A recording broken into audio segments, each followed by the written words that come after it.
we can usually find enough artifacts on the computer that are going to give us the information that we need. All right. Sounds like CSI Accenture.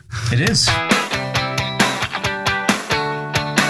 Hi, everyone. Welcome to another edition of the InfoSec Beat podcast. I'm your host, Kris Burkhardt. We're broadcasting from the Nick Price Memorial Underground Subterranean Faraday Cage in a top secret location. And my guest today is Jason Lewkowicz.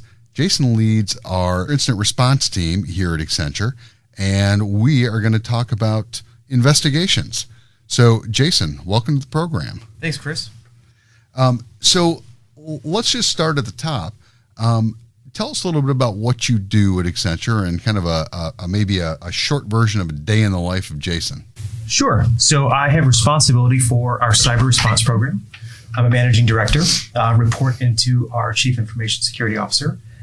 I have oversight of any of our cyber response activities, which sounds kind of generic, so I'll kind of just go into it. So data loss prevention, forensic investigations of our endpoint or our network, working with our SOC to make sure that we have the right rules and controls at our perimeter, red team and hunt team. So if you think about bad guys trying to get in, I have a team of individuals who are actively always trying to breach and break into Accenture. And then upon doing that, to see if our defense mechanisms work. So does the SOC detect it? Does our SIM instances, start alerting? Do my forensic team, do they pick it up? Then I also have a hunt team. So as we gain intelligence based on known threat actors, they will horizontally and vertically scan our environment to see if there are any historic things that we may want to investigate further. And then the last piece is a function called the ASOC. It's kind of a 911 where people can call into and let us know that there's been some type of security event that needs further investigation. So it could be something as simple as I've lost a phone to, hey, I think my account has been breached and that somebody is, actively on my system. So that's my role, a day in the life. Most of my day is spent on phone calls, either interacting with clients, talking about our security program and the things that we have going. That doesn't sound nearly as sexy as what you just described. It's not as exciting. Lots of phone calls from early in the morning to late at night. And then the rest is really working with the team, making sure that they have the right tools, tech, et cetera. Well, that's great. I mean, it sounds like you've got your hands full with all sorts of interesting cyber activities. Let's zoom in a little bit on investigations. Sure. So, we'll start at the start. So how does an investigation actually begin? So when does an investigation become an investigation? Sure. So any of the number of systems that we have that monitor and manage Accenture's health in our environment could trigger. So we may see something that comes from our antivirus council. It could be a firewall alert, could be anything, or any one of our individuals can call something in. So anything that comes in as an alert, we start investigating it to really understand what it is that's transpired. And if we see that there has been unauthorized access or somebody doing something that they shouldn't be, maybe password sharing, perhaps a fraud situation, we would then start investigating and going through the formal process of kicking off an investigation. I see. So there sounds like there's many triggers, and once one starts, you are the incident response team, so presumably computers are involved. So how do you go about investigating one of these incidents? Sure. So I'll give two examples. In the event it's a situation where we believe an individual is acting on their own and has done something wrong, they're obviously leveraging some component of technology. Let's just say it's their provided or provisioned workstation. We will go through the process of getting approvals through our corporate investigations team, which is a division of our legal group, as well as human resources. And from there, we have numerous tech that we could use. They all look at different things. Some look at memory, some look at the disk itself. And we will build a hypothesis around the allegation that's been made, and we'll start investigating. So one of the things that's always cool that I get asked, not to feed myself questions, please do. What kind of stuff can you get off of a computer? What kind of stuff is available? And the reality is, if it's digital media, we can pretty much get anything off. There are ways to go about making it so it's more difficult to get, but we can usually find enough artifacts on the computer that are going to give us the information that we need. All right. Sounds like CSI Accenture. It is. It's very CSI. We've got the matrix writing on the wall. It's cool. So if I understood correctly, it's really policy approval first to start an investigation. You don't just go look first and ask questions later, and then once you get approval, then you can look at all these forensic details. It's even more defined than that. So there's a whole approval process. So in the event it's a person that has sits in a privacy country, we have to go and get data privacy approval. We have to submit almost like a search warrant. Like, here's what the allegation is. Here are the steps that we're going to take to investigate it, and here are the things that we're looking for. And we have to stay in the bounds of whatever is requested. So if we find something where we want to make a right turn and go deeper in an area, we have to go back and ask for permission to do those, to carry those pieces out. I see. So I think that's great. I know in this day and age of pervasive security, monitoring is a big concern for many people. So I'm sure it's a welcome fact that you guys have to go through this process. Yep. And you can't just kind of have a look wherever you like.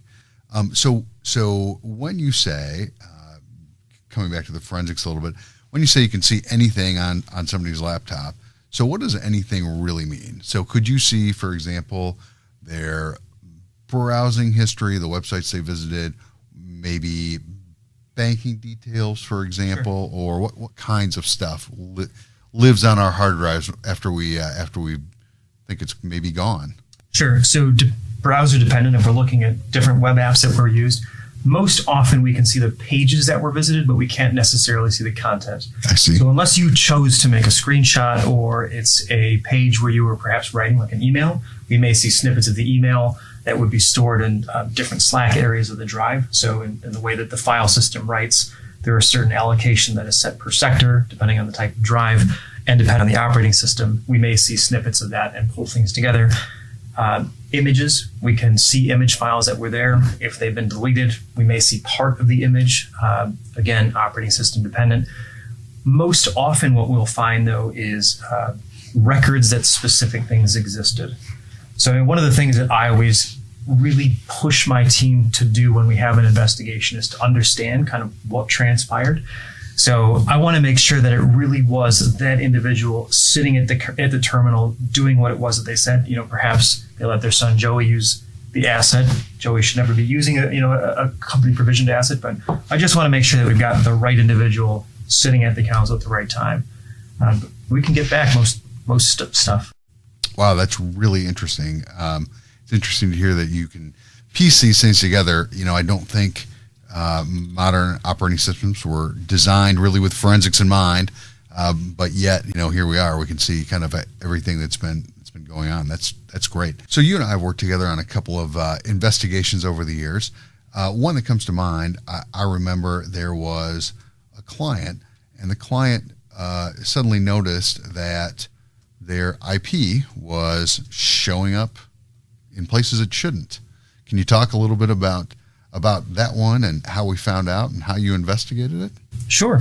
So in the situation I think you're talking about, we were notified by the client that they had noticed downloading of IP materials from employees of ours. So I got on the phone with their investigation team and gathered the data that they had. And what I had noticed was that the downloading was taking place from individuals of ours in an alphabetical sequence, which typically would tell me that there is a compromise of a database that has all the users involved. That sounds like a list. It's a list. So, my suggestion to the team at the time was, all right, well, I want you to disable those 2 accounts and then the 3 following, and let's see what happens. And sure enough, then the 6th started and the 7th and so forth. In situations like that, you try to build a hypothesis and figure out all the different ways that somebody could get to this type of data. I mean, the good news was with this specific client, the data that they were downloading was public marketing material, so it kind of didn't matter. But obviously the concern was that there was a compromise of credentials that could get farther into this specific account. So we also took steps in parallel to wall off what was going on. From there, we built a hypothesis around what could the culprit be, and our suggestion was that it was the environment that managed this specific IP and where it lived. And after many rounds with the account, because the client was convinced that Accenture had sharing its credentials and that they had, given this off and sold this. We finally got the clients to kind of validate and test out our hypothesis, and that actually was the case. They restored work, and it actually worked out very well in the long run to build trust between the two organizations. And they felt, should something like this happen again in the future, knock wood, thankfully it hasn't, that they could count on us to come and do the right thing. That's a great question. So I'm going to ask you one more question, and then we're gonna pause and leave the rest of this for episode 2. As you described the way you're testing your hypothesis by disabling a few of the accounts, were you concerned about tipping off the bad guys? Were you concerned that they were going to disappear if you showed your hand too early? So we were, absolutely. I mean, anytime you can identify that there's a bad guy in the environment, and we knew that there was somebody in the environment who had credentials, the big worry is always, what else do they have access to? And when you shut them out, if there are back doors, or they're just going to come in more silently, more quietly. So in this specific situation, that was a big concern of ours. We did have assurance, though, that this was a more legacy-based system. It only had single-factor authentication. It did not have the same complexities that you would typically find in the systems of, the systems that you would typically see today. So we were less worried about that, and it wasn't part of like an enterprise sign-on, so it was a different credential in its entirety. Oh, I see. Okay. So we were relatively sure that doing this, we would tip their hand, but at the same time, it kind of wouldn't matter.